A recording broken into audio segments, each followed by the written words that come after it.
Andrew just got some bad news. We were going to go check out the Adelphi Hotel because they have a swimming pool there. That's where I used to swim, and it was really good for my anxiety, and it had a squash court.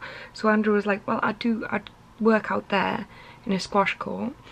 They are closing the whole thing. It's been there for decades. But when we join, it closes. I'm a curse to Liverpool. I am a curse. Absolute curse. This reminds me of my nan's house. Wait, what type of place did your nan live in? Oh, you were going. No, she had like an old, probably 70s house, but no, they built an extension, like a conservatory, and it was in this exact style, like wooden beams. Oh, I see. Corrugated plastic ceiling thing, and it was always fucking leaking. Yeah, they're rubbish, aren't they? Rubbish. You having fun there? Yeah. I hate how much I love the Pilgrim. It's a cool little place. It's a cool little place. I like it. Cool little place. I love the fact these are £1. Yeah. I have lived a student lifestyle today. I have had super noodles and hot dogs and £1 Carlsberg. Gourmet hot dogs. Gourmet hot dogs. Oh, right. Students. Right, we got these hot dogs and I couldn't get over it. I was like, these actually say on the label, gourmet hot dogs in brine. And I was like, everything that's gourmet is served in brine.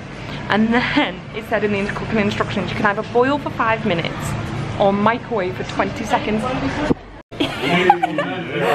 Next on the YouTube challenges, oh damn it. there was a good oh, there we go, thank you. There you go. No, nearly. Is that your biggest achievement today? Yeah. No. I can't say what it is on here. It's not dirty, it's just, you know. I actually panicked then for a second. I was like, I don't want to know, I don't want to know, I don't want to know. Actually, if you know the medication I'm on, then that would also be a triumph, but... There's only one way this night can end, really. Right? Am I right? So I'm home now. It was a really nice night. It was really nice to just go out and just have fun. Except for the part where Andrew genuinely nearly got into a fight with a man asking for money. The problem with going to the Pilgrim, and it's not so much a problem, but something that happens every time you go to the Pilgrim and you're sitting outside, you get at least, without a doubt, one to a couple of people coming in asking for money. And whenever they come in, I never give them money because I don't usually have a lot of money on me anyway, but I give them a cigarette. I'm like, I'm really sorry I don't have any money, but would you like a cigarette? And you know, usually that's fine. I'm used to that, living in the city centre. You get that a lot in the city centre, and I'm fine with it because I'd rather give to someone that doesn't need something than risk not giving someone something who does need something. And this man came in with this speech, and he was saying he was homeless and that he needed some money and that we wouldn't understand his position unless we were in it, which is true. And he said, you know, I'm looking for cigarettes or money. And I was like, I'm really sorry, I've got no money on me. This was like the second, third person who'd asked this evening. I was like, I'm sorry, I've got no money on me, but I've got a cigarette. Would you like one? And he was like, yes, please. And I gave him a cigarette. And then he did something that I didn't really judge him for, but it's not something that usually happens a lot. Once I gave him the cigarette, he turned to Andrew and went, what about you? Usually giving someone who's asking for money or cigarettes, that's usually enough that they've got something, and then they go on to the next table or group. But he went to Andrew, do you have anything? And Andrew went, and he went, I'll check, I think I've got a bit of shrapnel. Now Andrew is a very broke man, and he kind of buys everything on card anyway. And he went into his wallet and he literally poured everything out into his hand, which was about 10p in coppers. And he went, I'm really sorry, this is all I have, but you can have it. And the man went, is this it? And Andrew went, yeah. And he went, are you taking the piss? Or are you kidding me? And gave it back to Andrew. And he went, is that all you've got? And Andrew went, yes it is. It's all I've got. And then the man went, I can't remember what he said, but he was like, come on man, it's really. And Andrew lost his like instantly. And he was like, yes, that's all I've got. I'd love to give you more, but I don't have any more. So off. And then the man was like, what are you saying to me? And he was like, you know what, go himself.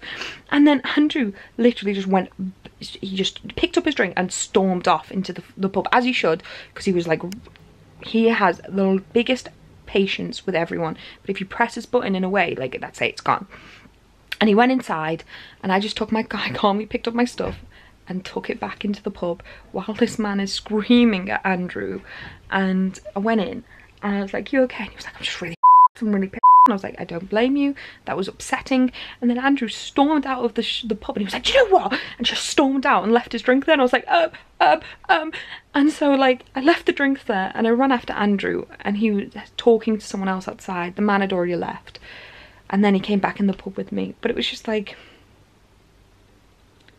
we were laughing about it in the end. Like, we laughed it off. We were like, you know, your donation was rejected. And like, we genuinely thought at first that when he gave this man the money, the man was like, you need it more than me type thing. But it was more the fact he was like, is that all you've got? Like, give me more. And it was just really upsetting, because Andrew is like the most giving person. Like, we both are in that regards. Like, we're not rich and we don't have a lot of money, but we constantly, through either good hearts or guilt, try to give when we can. And the fact that this man got so aggressive so easily after we'd given him something, like, really upset Andrew. And it was quite intimidatingly scary. It was just not something we were expecting to happen while in a pub having a drink. But there we go, that happened, that was a thing. So there we go. But it was still really nice. And then on a more lighter note, I've just been playing a game on Facebook. So the game on Facebook is the premise that someone had to ask me a question, and then once I've answered it, they had to edit their question to make me look like a bad person. So as an example, Andrew had too much fun with this and asked, what did he originally ask? What do you think of pranksters who hurt themselves performing stupid stunts? I put, they deserve it. I then commented saying, I'm worried. He then changed it to, if you could go back in time to Nazi Germany, what would you say about the persecution of Jews? And now it looks like I've said, they deserve it. Someone said, milk first or last? I put always last. And they went, what position would you like to be in the human centipede? Someone asked, who's your least favourite politician? And I said Theresa May. And they said, best ever lay. So you get the premise. There's a lot more people. My friends are horrible. My friends are evil. It's not good. It's not good. But yeah, that was fun. Got a really bad headache. I've had a really bad headache for like a lot of the day, and I thought it was because I was in the house all day, because I get a weird headache if I've been in the flat all day. And then we went out and I was like, oh, I'll be good, I'll go to the flat and I'll be fine. I'll go out the flat and I'll be fine. But I still have a headache, and now I've had a lot to drink, so I've like just got a really bad headache. I might try and have a super early night. That might be good for me, to have a super early night. So maybe I'll try and do that. So I'm gonna say goodnight now. It's only 11 o'clock, but I'm tired and I've had a drink. I'm going to try and go to sleep. But thank you so much for watching this vlog. Like it because it helps out the channel. Subscribe if you like women who have evil friends. And yeah. And a question for you today. What is the most intimidating encounter you've had with a stranger? I'd like to know that. What's the most intimidating encounter you've had with a stranger? And yeah, thank you so much for watching, and I'll see you